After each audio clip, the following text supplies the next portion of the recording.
Hello again. Uh, I came across a presentation, a video the other evening by Michael Heiser.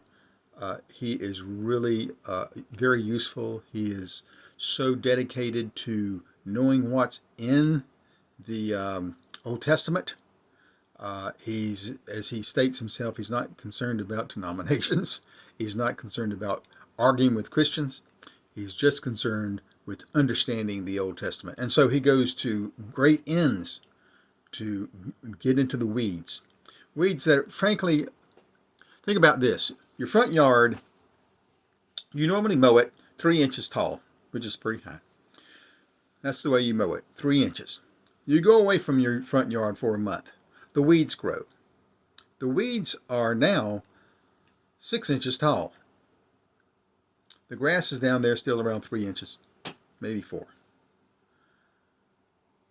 It's not impossible to see the grass. The weeds were there all the time. Okay?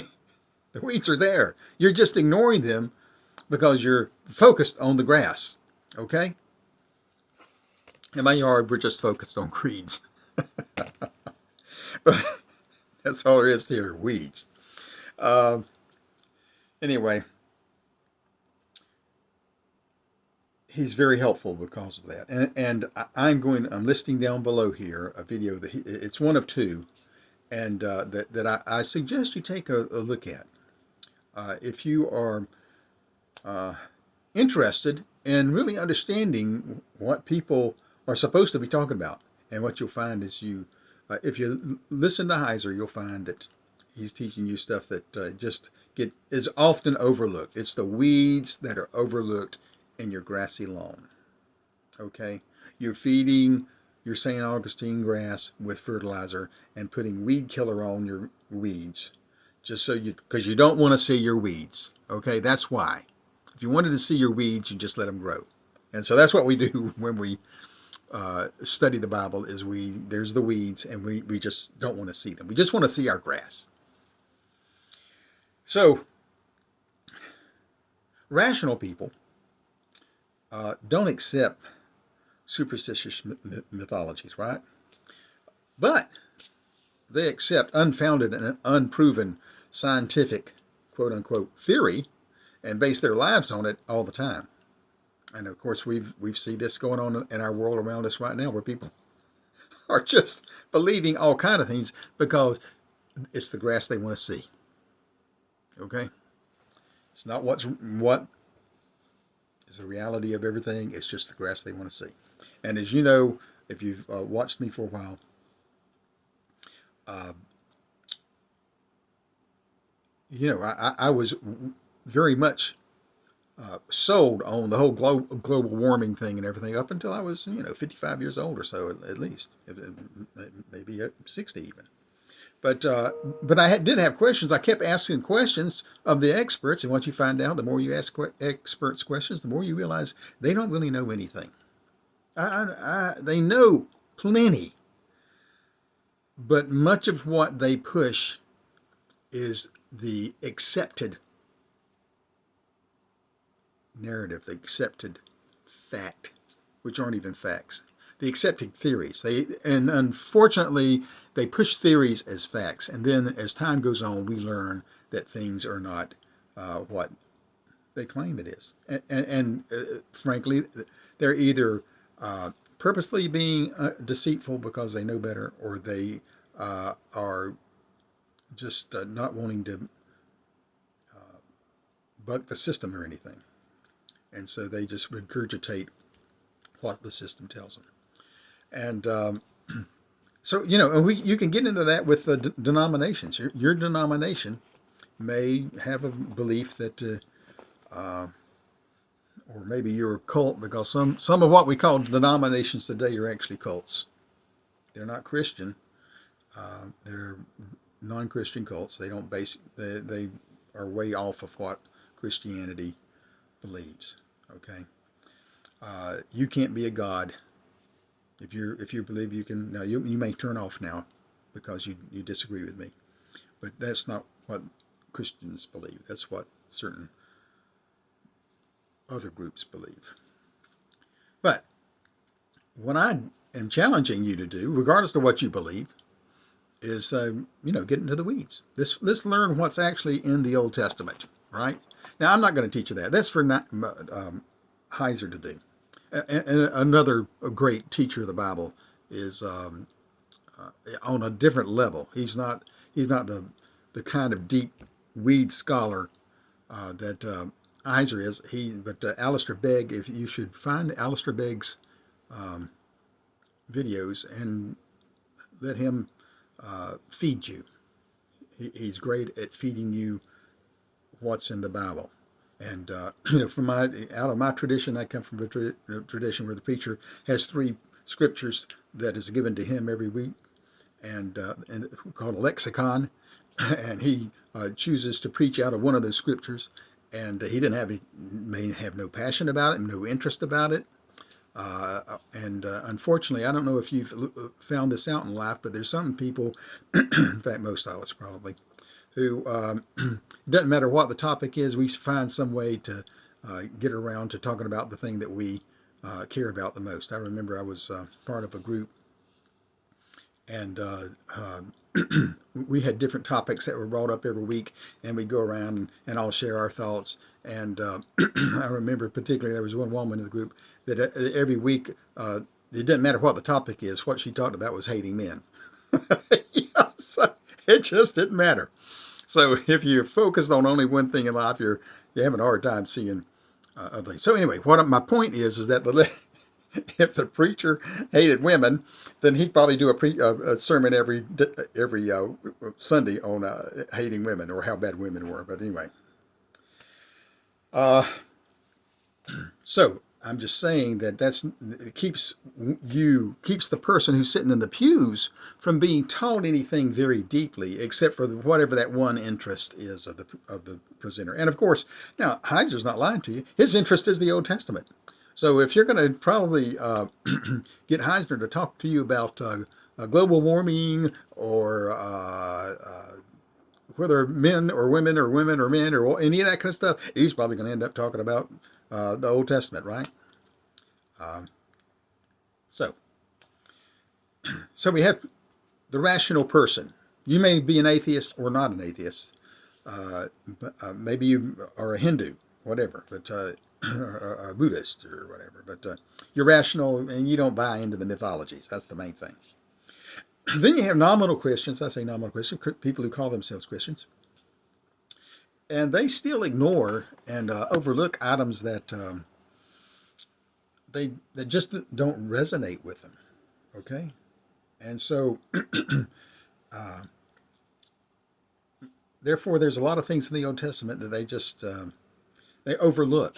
And so, and the Sunday school teacher, and whatever the lesson is about, it overlooks them too. You read right through whatever it is. Let's read through the list of the descendants of Noah.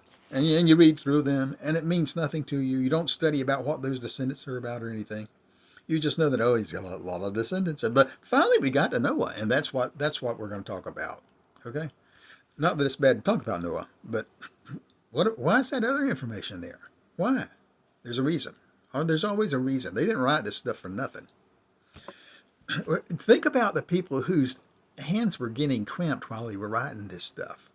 They didn't just do it for nothing. Okay? Then, of course, you have people who, when I said nominal Christians, those weren't the people who things don't resonate. They're Christians, they just things don't resonate. Then you have the nominal Christians who, think, well, I call myself a Christian, I'm a social Christian, but I don't believe anything in the Old Testament. That's just the God of war and stuff like that. And I remember I was looking up some stuff just before I started this, and I just came across this. For he will avenge the blood of his children. This is about God in the Old Testament going into Canaan, and he will take vengeance on his adversaries. He will avenge. He will take vengeance. He will repay those who hate him. These are the fallen angels, by the way. And he will cleanse the land of his people. Now, there's people right now who hate God, right? They hate God with passion. So they're going to get theirs according to this.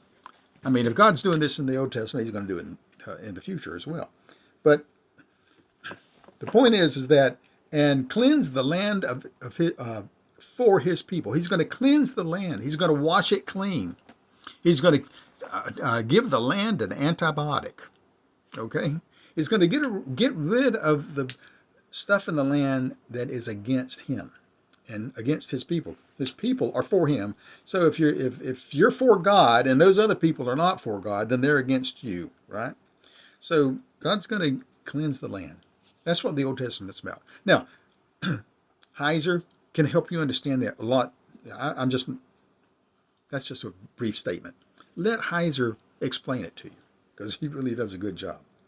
So, one of the things that he talks about is getting to the backstory.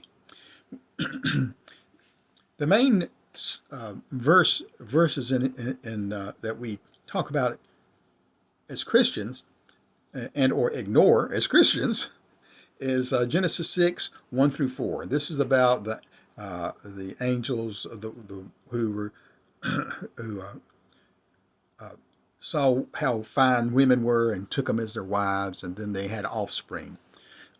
And this verse, he goes into depth into explaining. First, he talks about the first Enoch. You might have heard of the book of Enoch. There's a lot of stuff about the book of Enoch that people push. It's not accepted as a official Christian book, officially a New Testament book or apocryphal book by Protestant denominations. But it is appreciated by scholars, just as other extra biblical information are often used by scholars. The archaeology, we see archaeology all the time now that constantly, every time you turn around, there's something that's proven that, yes, here's where Solomon did this is where David did this is where Hezekiah did that. I was watching something just the other, and I might add that in here maybe, about Hezekiah and the how Hezekiah built the channel because he's about to get attacked by the Babylonian king. So he built a channel from the springs to bring the water into the city. That exists. That's an archaeological feature. That's a fact. But anyway, so archaeology, we know more about language. You've heard about the legend of Gilgamesh, which is from one of these tablets where they write on clay. And you find these things as sometimes they're circular, sometimes they're square, different stelae, tall, thin things, but that have been translated. Now, that was one of the earlier ones that got translated with the Legend of Gilgamesh. You hear it talked about a lot because, frankly, a lot of people who talk about the Legend of Gilgamesh are trying to tell you and me that all the stuff, and I've listened to so many programs on PBS, etc., or on the Discovery Channel, etc., where they're telling you that these biblical scholars who are telling you that Judaism came from Egyptian religion or from Mesopotamian religion. Well, it's not that these religions aren't old, but these religions, if you get into the weeds, you'll find that they actually come from the same place. That, in fact, seems like there is a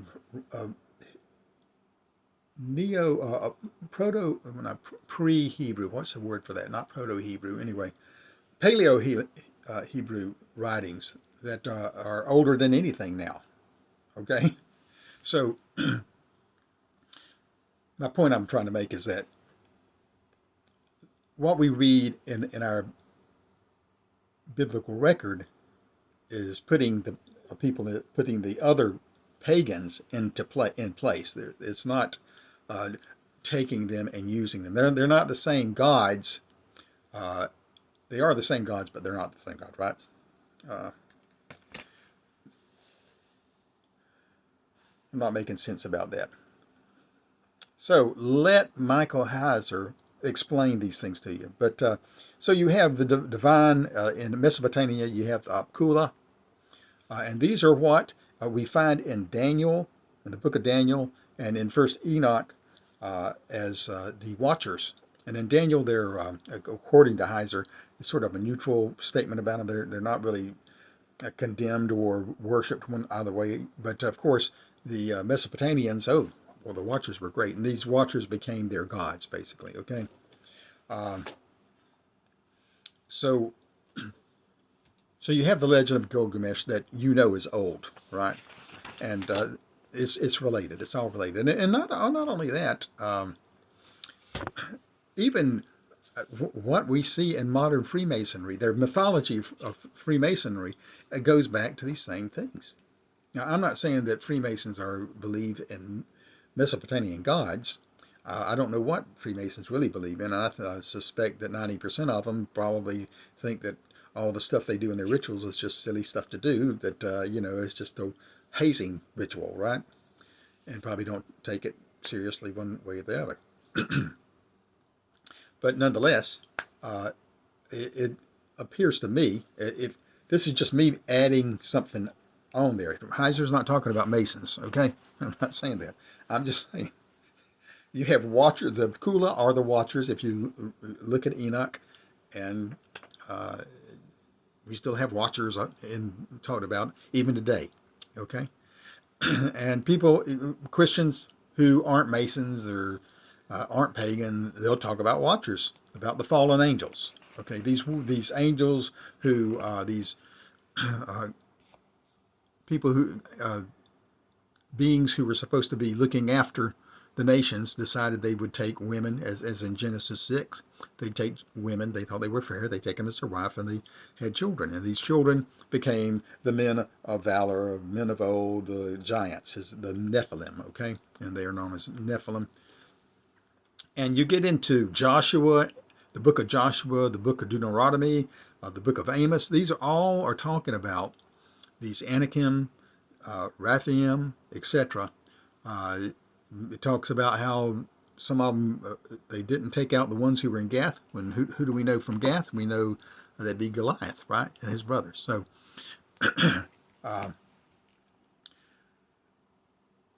Heiser goes into a lot of that history about how these Anakim, these descendants of the Apkula, how they were dealt with.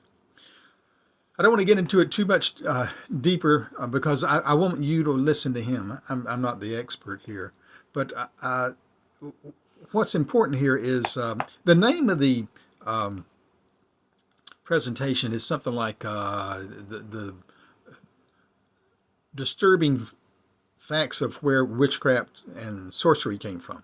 And the name of the video might think oh, he's going to get into witchcraft symbols and incantations and stuff like that, but that's not what he's doing. He's taking you back to see where it came from, because this stuff comes from, according to where he's going with it, is these Watchers, these Apkula, what they did, and this is how it fits into the Freemasonry today and their mythologies, is they taught the crafts.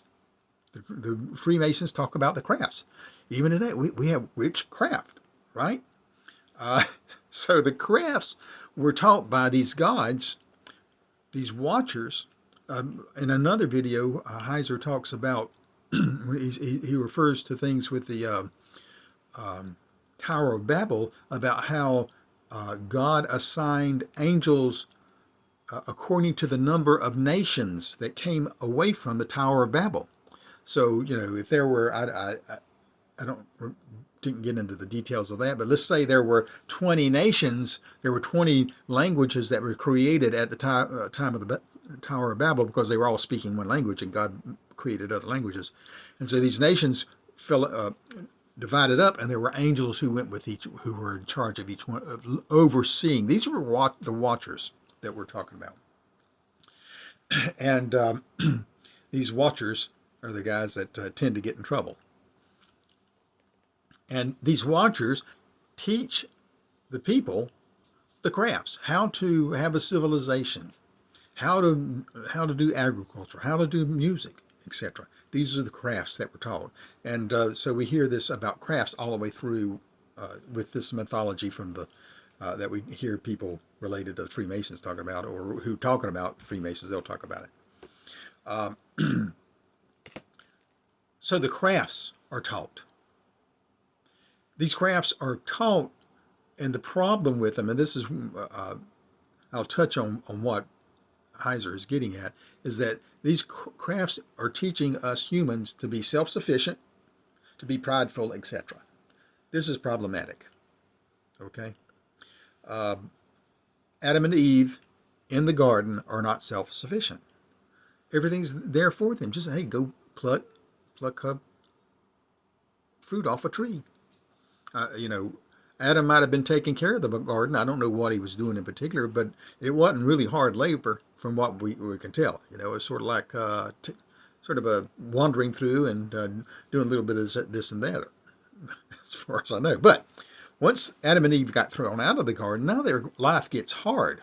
Now they need children to help them deal with things. I'm not saying this is biblical. I would have to do more research, but it just sort of hit me just recently that possibly Adam and Eve were the only humanity intended by God. His plan was for them to live in the garden. You don't need a pile of, in that restricted area, you don't need 1 million people. You don't need 500 people, right? Maybe, right?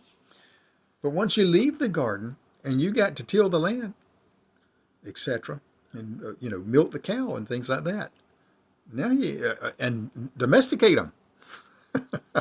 Now you need some people. So that's just my unofficial idea, okay? But it's nonetheless, there is some truth to it, whether it's right or wrong. There's some truth to the fact that humanity, and humanity dies, right? That's another thing.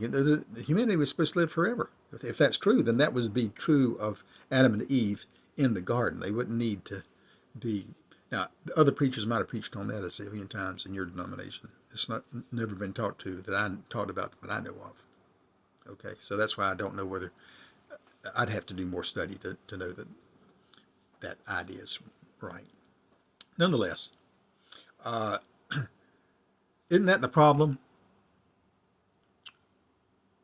We got to be our own person. And if we have to do a little witchcraft, a little sorcery to be able to have power and glory on our own, then that's a problematic thing. Okay? And so that's the basis of what it really, that's as deep as it gets really about what he says a little bit more. But he's not getting into incantations and that kind of stuff. He's giving you where the whole issue comes from. These crafts. So we have agricultural, maybe metallurgy, dealing with metals, music, etc., witchcraft, etc. Anyway, I'll not go on any more about that, but it's a good instruction. It's good information that you can chew on and think about, and it may help you understand what you read in the Old Testament. Then go back and read these Old Testament. Go back and read Deuteronomy. Go back and read Joshua. And you'll understand things, I think, with a different light. Go back and read Genesis. You'll understand things in a different way. Anyway, as I normally say, if you seek truth, I think you're going to find it. Just ask God to help you find the truth, and God will deliver on that for you. Have a good day.